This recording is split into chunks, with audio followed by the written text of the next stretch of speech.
Gate okay sir चलो get gate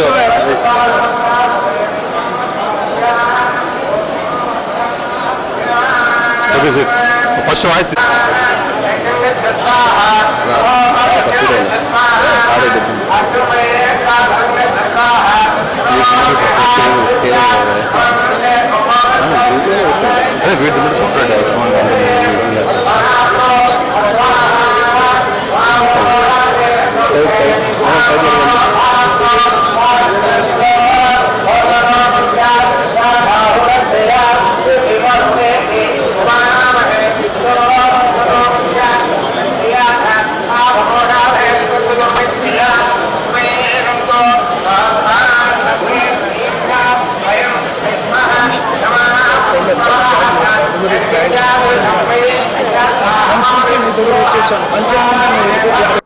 ఈరోజు స్వామివారిని దర్శించుకోవటం జరిగింది.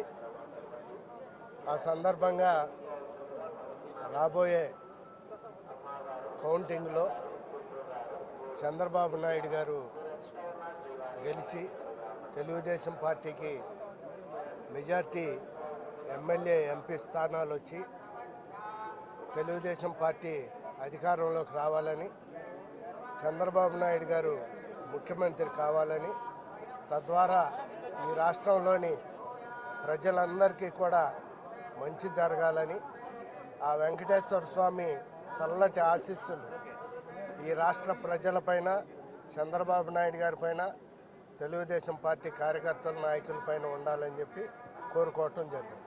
Thank you. ఇప్పుడు అదే చాలా ఆశ్చర్యకరంగా ఉంది.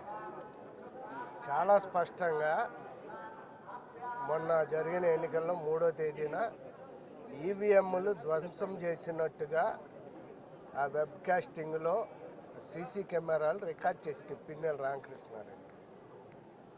ఇంకా దాని గురించి ఆలోచించటం ఏంటి? ఆయన హైదరాబాద్ పారిపోయాడు అంటూ ఏంటి? ఆయన వెనకాల పోలీసులు పడి ఏదో దొంగ పోలీసు నాటకంలాగా, ఏదో ముందుగానే ప్రీ ఫ్యాబ్రికేటెడ్, ముందుగానే రచించిన పథకంలాగా పోలీసులు కూడా సహకరించి ఆయన వెహికల్స్ దొరికినాయంట, ఆయన పిఏ దొరికాడంట, ఆయన గన్మెన్ దొరికాడంట. కానీ ఆయన కానీ ఆయన తమ్ముడు కానీ దొరకలేదంట. 3 రోజుల పాటు వీళ్ళు వెతుకుతున్నాం వేటాడుతున్నాం అని వీళ్ళు కాలక్షేపం చేశారు. ఈలోపు కోర్టు నుంచి ఆయన ఆర్డర్ తెచ్చుకోవటం జరిగింది, ఆయన అరెస్ట్ చేయకూడదంట. అదేమంటే ఆయన అకౌంటింగ్ కొండాలంట. ఏమన్నా అసలు ప్రజాస్వామ్య ప్రక్రియని అపహాస్యం చేస్తూ ఈవీఎంలు లేపి కింద వేసి పగల కొట్టినటువంటి ఓ ప్రజాస్వామ్య ద్రోహి, ఓ క్రిమినల్. ఇది ఒక ఎలక్షన్ కమిషన్ దృష్టిలో చాలా సీరియస్ అంశం. అటువంటి వ్యక్తికి మరి కోర్టులు ఎలా రక్షణ కల్పించినాయి? 5వ తేదీ వరకు ఏమీ సీరియస్ యాక్షన్ తీసుకోకూడదు అని ఎలా చెప్పినాయి అనేది నాకు ఇప్పటికీ చాలా ఆశ్చర్యంగా ఉంది.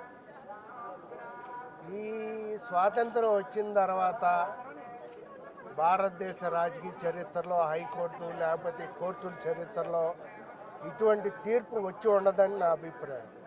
ఇది చాలా విచారకరం, బాధాకరం. ఉన్నత న్యాయస్థానాలు కూడా ఈ తీర్పు పైన పునరాలోచించుకోవాలి. కఠినంగా ఎవరికైనా సరే న్యాయస్థానంలో ధర్మం ఒకటే, న్యాయం ఒకటే అని నిరూపించాలంటే పిన్నెల్లిని వెంటనే అరెస్ట్ చేసి కారాగారంలో ఉంచాల్సినటువంటి అవసరం ఎంతైనా ఉంది. అప్పుడే ప్రజాస్వామ్యం పైన, ఎన్నికల పైన, న్యాయ వ్యవస్థ పైన ప్రజలకు నమ్మకం కుదురుతుంది.